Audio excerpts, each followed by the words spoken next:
వాళ్ళకి registered documents ఉన్నాయి, అమ్మిన వాళ్ళు లేరు. పొలంలో చాలా బాగా పండుతుంది, ఆ పొలాన్ని మనము ఎలాగైనా లాక్కోవాలి. అతని ల్యాండ్ ని వేరే వాళ్ళు దౌర్జన్యంగా లాక్కుంటే ఈ ప్లాట్ నంబర్ ఇంత, ఇదిగోండి రిజిస్టర్డ్ డాక్యుమెంట్ పెట్టుకోండి, నాకు డబ్బులు ట్రాన్స్ఫర్ చేసి. కోర్టు ఎవరిని ఆపుతుంది? మన చేతిలో నుంచి అది పోయినట్టే. నమస్తే, దిస్ ఇస్ జాహ్నవి. ఈ మధ్య కాలంలో మనం చూస్తున్నాము భూ సమస్య కేసులు, ఆస్తి సమస్య కేసులు ఇవి చాలా పెరుగుతున్నాయి. దీనికి గల కారణాలేంటో మనము high court senior advocate V S Sudhakar గారిని అడిగి తెలుసుకున్నాం. నమస్తే సార్. ఈ మధ్య జరిగే ఇలాంటి కేసులకి గల కారణాలు ఏమనుకుంటున్నారు సార్?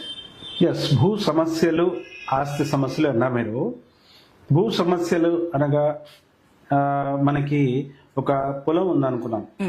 ఆ పొలాన్ని ఒక పొలము దున్నేవాడు, వాడు దున్నుకుంటూ ఆ యొక్క భూమి మీద ఆధారపడి ఉంటాడు. అప్పుడు ఆ యొక్క భూమిని పక్క భూమి ఓనర్ అనుకుందాం. ఆ పక్క భూమి వాడు కొంచెం కొంచెంగా వాడు ఆ యొక్క బౌండరీని ఇతని ఆస్తిలోకి చొచ్చుకుంటూ వచ్చే ప్రయత్నం చేస్తాడు. అది వాటర్ గురించి అనుకోవచ్చు, లేదా భూమిని గ్రాప్ చేసే అంటే లాక్కునే ఆలోచనతో కావచ్చు, లేదా ఆ యొక్క పొలంలో చాలా బాగా పండుతుంది, ఆ పొలాన్ని మనము ఎలాగైనా లాక్కోవాలి అనే ఉద్దేశంతో కావచ్చు. అతను అలాంటి చర్య చేస్తున్నప్పుడు మనము అతన్ని ఆపే ప్రయత్నం చేయడం చాలా అవసరం. అంటే ఆ సమస్యని ఆపడము అంటే ముందు ఎంఆర్ఓ దగ్గరికి వెళ్ళడమా, లేదంటే ఆర్డీఓ దగ్గరికి వెళ్ళడమా, కంప్లైంట్ ఇవ్వడమా, అలా జరగాలి. అది దానికి ఏదైనా రిజల్ట్ రాకపోతే, వాళ్ళు ఎటువంటి ఆపే చర్య తీసుకోకపోతే కోర్టుకు వెళ్లాల్సి వస్తుంది. కోర్టులో ఆ యొక్క నా భూమిలోకి పక్కవాడు చొచ్చుకొని వస్తున్నాడు అనే కంప్లైంట్ తీసుకొని కోర్టుకెళ్ళి ముందు అతన్ని నా భూమిలోకి చొచ్చుకొని రాకుండా ఆపండి అనే ఆర్డర్ ఒకటి మనం కోర్టు నుంచి తీసుకోవాలి. దాన్ని ఇంజంక్షన్ ఆర్డర్ అంటారు. ఇంజంక్షన్ ఆర్డర్ అంటే మనము not to interfere with the peaceful position of my own property అనే దాని మీద మనం కోర్టుకెళ్ళి మనం ఇంటర్మ్ ఇంజంక్షన్ తీసుకుంటాం. అదేవిధంగా పర్మనెంట్ ఇంజంక్షన్ కూడా కేసు ఫైల్ చేసి అదర్ సైడ్కి నోటీస్ ఇచ్చి సమన్స్ పంపించి ఆ తర్వాత కోర్టుకు పిలిచి అతని యొక్క భూమి యొక్క టైటిల్ డీడ్స్ అనుకోండి, లేదా అతని యొక్క ఏదైతే బౌండరీ ఉందో సర్వే చేయించి, అతని బౌండరీ మన బౌండరీ అనుకోండి, అవన్నీ కూడా చేయించి కోర్టుకు వెళ్తే కోర్టు నిర్ధారిస్తుంది ఎవరి భూమి ఎంతవరకు ఉంది, ఆ బౌండరీ ఎక్కడి వరకు ఉండాలి అని అలా నిర్ధారించి ఒక ఆర్డర్ అనేది పాస్ చేస్తుంది. అలా మనం భూమి అంటే పొలం దాన్ని మనం కాపాడుకోవడానికి ఆ విధమైన చర్య తీసుకోవాలి. ఒక అడ్వకేట్ ద్వారా మనం ముందుకెళ్ళి కోర్టులో దావా వేసి ఆ యొక్క ఆర్డర్ని మనం పొందొచ్చు. ఇప్పుడు ఆస్తి అన్నారు. ఆస్తి అనేది స్థిరాస్తి. ఇప్పుడు ఇల్లు అనుకుందాం, ఒక భవనం అనుకుందాం. ఆ భవనంలో కొన్ని సంవత్సరాలుగా ఓనర్ అనేవాడు అక్కడ ఉండకుండా వేరే ప్లేస్లో ఉండి ఆ భవనాన్ని అలా వదిలేసి ఉన్నాడు అనుకుందాం. అప్పుడు ఎవరికన్నో పడి దాని మీద అనాథరైజ్డ్గా వితౌట్ ఎనీ పర్మిషన్ అందులోకి వచ్చుకొని అందులో ఉండి అతను ఆ యొక్క ఫ్యామిలీ అందులో ఉండి ఆ ప్రాపర్టీని ఎంజాయ్ చేస్తూ ఉంటాడు. అది కొన్ని సంవత్సరాల తర్వాత కానీ ఆ ఓనర్కి తెలియదు. అప్పుడు తెలిసి వస్తుంది. తెలిసి వచ్చి అరే నా ఆస్తిలో ఎవడో ఉన్నాడు, మరి వీని ఎలా మనము రిటర్న్ తీసుకోవాలి అనే చర్యలో ముందు పోలీస్ కంప్లైంట్ ఇవ్వడము, అది ఇల్లీగల్ అండ్ అన్ఆథరైజ్డ్ ఆక్యుపేషన్ అని మనం కంప్లైంట్ ఇచ్చి క్రిమినల్ ట్రెస్పాస్ అనే కేసు కూడా పెట్టొచ్చు. వాడి మీద ట్రెస్పాస్ కేసు పెట్టి వాడిని బయటకి తోయించుకోవడానికి పోలీస్ నుంచి ముందు మనం చర్య చేయడం ప్రారంభించాలి. పోలీసు వాళ్ళు ముందు వాడిని పిలుస్తారు. పిలిచి బాబు ఇది నీ ప్రాపర్టీయా, నీ ప్రాపర్టీ అయితే మరి డాక్యుమెంట్స్ ఏవి, టైటిల్ డీడ్స్ ఏవి అవి చూపెట్టు, మరి నీవి కాకపోతే ఇమ్మీడియట్గా నువ్వు ఖాళీ చేయి, లేదంటే నీ మీద కేసు ఫైల్ చేసి నేను జైల్లో వేయాల్సి వస్తుంది అని పోలీసు వాళ్ళు వాళ్ళకి అతనికి ఒక వార్నింగ్ లాంటిది ఇచ్చి చర్య తీసుకోవడం జరుగుతుంది. ఒకవేళ అయినా కూడా అతను జరగకుండా ఉంటే మనం సివిల్ కేసు అంటే సివిల్ కోర్టులో సూట్ ఫర్ పొజిషన్ అని డిక్లరేషన్ పొజిషన్ అని వేసుకొని మనం కోర్టు ద్వారా కోర్టుకు పిలిచి కూడా అక్కడ కూడా మన పొజిషన్, మన ఓనర్షిప్, మన టైటిల్ అంతా కూడా మనం కోర్టుకు వివరించి చూపించి దాని ఎవిడెన్సెస్ ఇస్తూ మనం మన పొజిషన్ మన ప్రాపర్టీ మనం పొందొచ్చు. ఆ విధమైన చర్య తీసుకోవాలి. సార్, ఇందాక మీరు రైతు పొలం అనే ఒక ఎగ్జాంపుల్ ఇచ్చినారు కదా సార్, దాంట్లో దౌర్జన్యంగా లాక్కుంటారు అని ఒక వర్డ్ వాడారు కదా. సో అలాంటి కేసులు కూడా ఉన్నాయి, దౌర్జన్యంగా లాక్కోవడం. ఇఫ్ ఇన్ కేస్ ఒక పలాన్ వ్యక్తి కాడ నిజమైన డాక్యుమెంట్స్ ఉండి అతని ల్యాండ్ ని వేరే వాళ్ళు దౌర్జన్యంగా లాక్కుంటే అతనికి ఉండే రైట్స్ ఎటువంటివి సార్? అంటే అతను ఎలా తన పొలాన్ని కానీ తన ల్యాండ్ ని కానీ అడగగలడు? తన హక్కులు ఏంటి అసలు? అట్లా కాపాడుకోవచ్చు, ఇలా కాపాడుకోవచ్చు అంటున్నారు. రైట్. ఆ యొక్క ఒకవేళ ఆల్రెడీ వాడు ఒక వ్యక్తి మన పొలంలోకి వచ్చి ఆక్యుపై చేసి భూమిని ఆక్యుపై చేసుకొని ఉన్నాడు అంటే అప్పుడు మన చేతిలో నుంచి అది పోయినట్టే. దాన్ని ఎలా మళ్ళీ మనం పొందాలి అనే దానికి నేను ఇప్పుడు స్థిరాస్తి గురించి చెప్పినట్టు దీంట్లో కూడా అదే మనం ఆర్డీఓకి కానీ ఎంఆర్ఓకి కానీ కంప్లైంట్స్ ఇస్తూ వాళ్ళు తీసుకునే చర్యను బట్టి ఆధారపడి ఉంటుంది. వాళ్ళ చర్య ద్వారా ఒకవేళ మన ఆస్తి మనకు రిటర్న్ వస్తేనే పర్వాలేదు, లేదంటే మాత్రం తప్పకుండా కోర్టును ఆశ్రయించి అక్కడ ఒక సూట్ ఫైల్ చేసి సూట్ ఫర్ పొజిషన్ ఒక మంచి లాయర్ని పట్టుకొని ఆ లాయర్ ద్వారా ఆ సూట్ ఫైల్ చేసి మన హక్కు మనం పొందడానికి ఆస్కారం ఉంటుంది. ఓకే సార్, ఇప్పుడు మీరు అన్నారు కదా ఇలాంటివి కేసులు అవుతుంటాయి, దౌర్జన్యంగా లాక్కుంటారు అని. అలా దౌర్జన్యంగా లాక్కోకుండా ముందుగా మనం చేపట్టాల్సిన చర్యలు ఏంటి సార్, అంటే కాపాడుకోవడానికి? ఓకే, చాలా బాగుంది. సో ఇప్పుడు ముందుగా మన ప్రాపర్టీని మనం కాపాడుకోవాలంటే కోర్టు ముందస్తుగా ఎటువంటి ఆర్డర్ ఇవ్వదు. మన ఆస్తి అన్నప్పుడు అది మన దగ్గర ఉండాలి, మనం కాపాడుకోవాలి, మన ఆధీనంలో ఉండాలి, మన వ్యక్తులు దాన్ని సూపర్వైజ్ చేస్తూ ఉండాలి. ఇప్పుడు అదర్వైజ్ అతను వచ్చి చొచ్చుకునే ముందు ఫలానోడు వస్తాడని మనకి ఎలా తెలుస్తుంది? తెలియదు కదా. వచ్చిన తర్వాతే తెలుస్తుంది ఫలానోడు మన ఇంట్లో ఉన్నాడు అని, మన ఆస్తిలో ఉన్నాడు అని. అటువంటి వాడి మీదే మనం కేసు ఫైల్ చేస్తుంది తప్ప ఎవడో వస్తాడు అని కాపాడండి నన్ను అని అడగడం ఆ విధమైన ఆర్డర్ ఎటువంటి కోర్టు ఏ కోర్టు కూడా పాస్ చెయ్యదు. సార్, ఇందాక మనం మాట్లాడుకున్నాం దౌర్జన్యంగా లాక్కుంటే ఎలాంటి చర్యలు చేపట్టాలో అన్నది. ఇప్పుడు ఆ దౌర్జన్యానికి పాలు పడకుండా ముందుగా మనం ఎలా కాపాడుకోవాలి? అంటే మన ల్యాండ్ ని కానీ మన ప్రాపర్టీని కానీ మనం ఎలా కాపాడుకోవాలి, ఎలాంటి చర్యలు చేపట్టాలి కాపాడుకోవడానికి? Very good. ఇప్పుడు ముందుగా కాపాడుకోవడం అనేది ముందస్తు బెయిల్ లాగా ఉంది. ముందస్తు బెయిల్ అంటే యాంటిసిపేటరీ బెయిల్. అలాగా ప్రాపర్టీ విషయంలో ఇటువంటి ఆస్తి విషయంలో ముందుగా ఏ కోర్టు కూడా మనకి మన ఆస్తిని కాపాడుకోవడానికి ఆర్డర్ అనేది ఇవ్వదు. వై? బికాస్ ఇప్పుడు మనం నా ప్రాపర్టీని నేను కాపాడుకోవడమే నా ధర్మం. ఎవరో వచ్చి కాపాడరు, నంబర్ 1.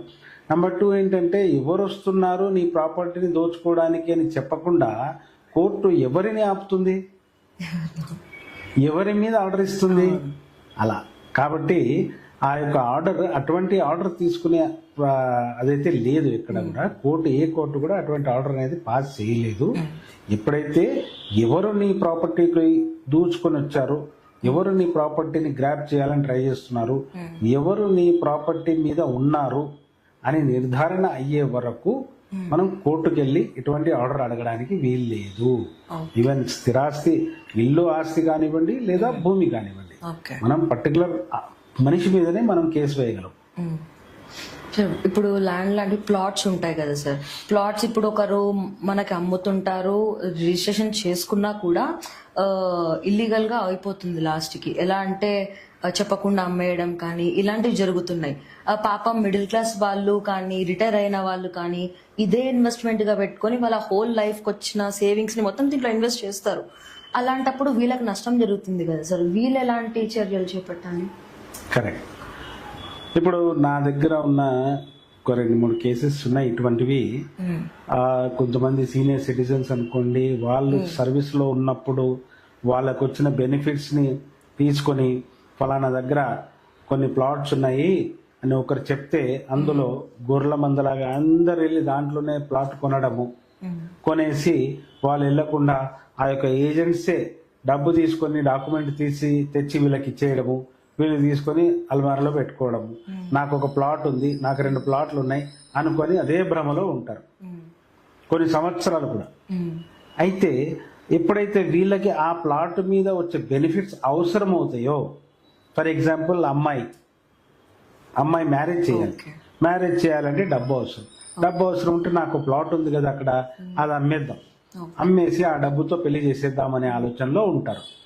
అప్పుడు ఎవరికో చూపెడితే ఇప్పుడు ఆన్లైన్లో చూసుకున్నా లేదా ఫిజికల్గా అక్కడికి వెళ్ళి చూద్దాం అనుకున్నా, అక్కడికి వెళ్ళినప్పుడు వీళ్ళ ప్లాట్ ఎక్కడుందో వీళ్ళకి తెలియదు, ఆ ప్లాట్ ఉందో లేదో కూడా తెలియదు. ఎవరైతే అమ్మారో ఆ టైంలో వీళ్ళు కొని 5 సంవత్సరాలు 10 సంవత్సరాలు 12 సంవత్సరాలు అయిపోయింది, అప్పటి నుంచి డాక్యుమెంట్ పెట్టుకొని ఉన్నారు తప్ప ఎప్పుడు కూడా ఆ ప్రాపర్టీలోకి వెళ్ళి చూసుకోలేదు ఫిజికల్ గా. అప్పుడు ఆ ఆఫీస్ కూడా వీళ్ళు వెళ్లకుండా ఏజెంట్ ఎవరో ఆ ప్లాట్ ఇదిగో పేపర్ మీద చూపించి, ఇదిగో ఈ ప్లాట్ మీకు రిజిస్ట్రేషన్ చేస్తున్నా, ఈ ప్లాట్ నంబర్ ఇంత, ఇదిగోండి రిజిస్ట్రేషన్ డాక్యుమెంట్ పెట్టుకోండి, నాకు డబ్బులు ట్రాన్స్ఫర్ చేసి అయిపోతుంది. ఆ సమయంలో అప్పుడు వాళ్ళు అటువంటి తప్పిదాలు చేసినప్పుడు ఈ యొక్క ఎవరైతే ప్లాట్లు చేసి ల్యాండ్ని ప్లాట్ లాగా డివైడ్ చేసి వీళ్ళకి రిజిస్ట్రేషన్ చేశారో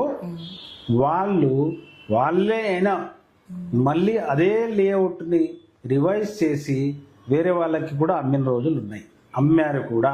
నా దగ్గర కేసెస్ ఉన్నాయి, ఒక 100 మంది వచ్చారు నా దగ్గరికి.